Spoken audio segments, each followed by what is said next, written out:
अभ्यास 9B।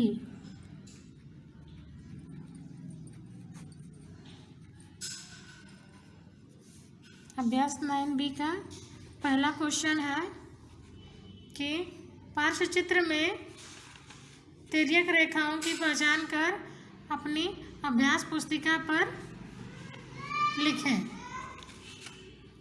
तो इसमें देखिए चित्र दिया हुआ है बुक में,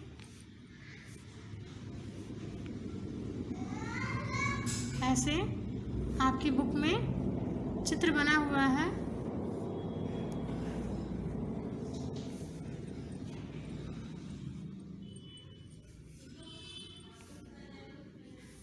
ये ऐसे चित्र बना हुआ है।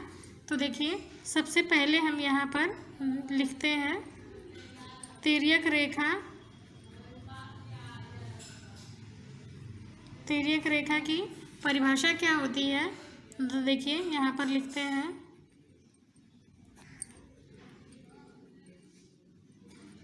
तिर्यक रेखा, आपकी बुक में परिभाषा दी हुई है। तिर्यक रेखा वह रेखा है जो दो या दो से अधिक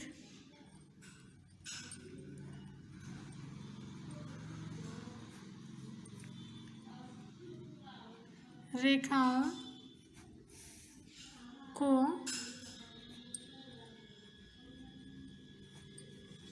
भिन्न भिन्न बिंदुओं पर काटती है। ठीक है बच्चों, तो देखिए परिभाषा में क्या दिया, तिर्यक रेखा वह रेखा है जो दो या दो से अधिक रेखाओं को भिन्न भिन्न बिंदुओं पर काटती है। तो उस हिसाब से देखिए इसका नाम क्या था, यल।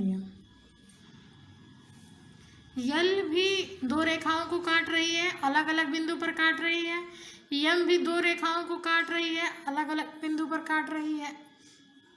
यन को देखा जाए तो यन भी जो है दो रेखाओं को काट रहा है, भिन्न भिन्न बिंदु पर काट रहा है। यल भी, तो इसमें हमारी तिर्यक रेखा कौन कौन सी है, यल भी है, यम भी है, यन भी है और के भी है।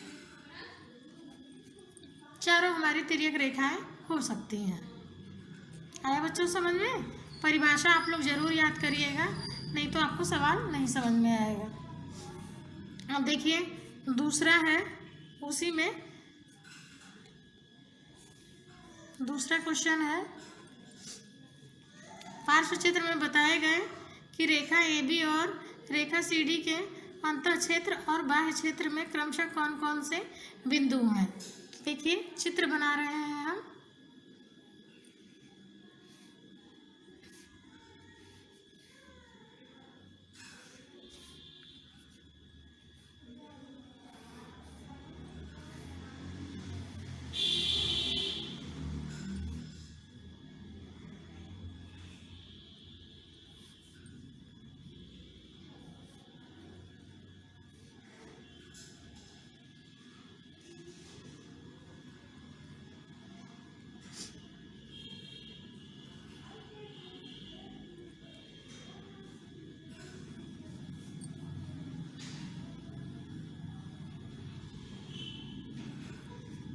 देखिए अब इसमें अंतः क्षेत्र और बाह्य क्षेत्र में पूछा है, तो अंतः क्षेत्र जो है हमारा वो ये अंदर वाला एरिया होगा, ये और बाह्य क्षेत्र हमारा ये और ये होगा। तो देखिए सबसे पहले क्या लिखेंगे, अंतः क्षेत्र में कौन कौन सा आएगा, G, H और J, ये तीन आएंगे। बाह्य क्षेत्र में L, I और K, ये आएंगे। यही आपकी बुक में भी है, देख लीजिएगा। और अब तीसरा क्वेश्चन हम लोग बुक में ही देखते हैं, बुक में ही भर देते हैं। देखिए इसमें दिया है कोण 2 का एकांतर कोण। कोण 2 का एकांतर कोण कौन सा होगा, एकांतर कोण हमारा ऐसे ऐसे होता है, ये और ये, यानी यहाँ पर क्या हो जाएगा, कोण 8। अब पूछा है कोण 2 का संगत कोण कौन सा है। तो कोण 2 का संगत कोण कौन सा होगा, ये देखिए, ये तो अंतः कोण हो गया 5, लेकिन 6 जो है ये इसका संगत कोण होगा। अब देखिए कोण 2 और तिर्यक रेखा के एक ही ओर स्थित अंतः कोण, कोण 2 तिर्यक रेखा ये है और इसके अंतः कोण कौन सा होगा 5, अंदर वाला अंतः कोण होता है, तो ये हो जाएगा कोण 5 तिर्यक रेखा के एक ही ओर स्थित अंतः कोण है। अब कोण 3 है, कोण 3 तिर्यक रेखा के एक ही ओर स्थित कोण,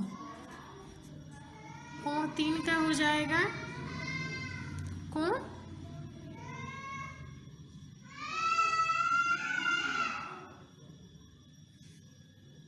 8।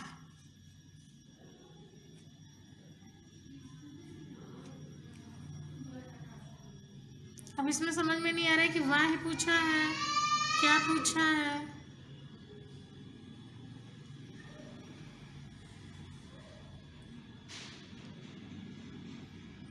आठ भी हो सकता है, 7 भी हो सकता है।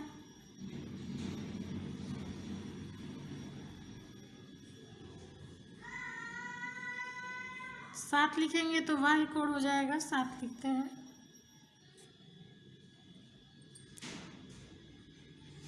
देखिएगा इसमें क्लियर नहीं हो रहा है, हो सकता है कि 8 हो या फिर हो सकता है कि 7 हो, क्योंकि इसमें लिखा नहीं है ना कि वाह कोण पूछ रहा है या अंतः कोण पूछ रहा है, क्योंकि तिर्यक रेखा तो ये है, सो वाह कोण होगा तो 3 का 7 हो जाएगा।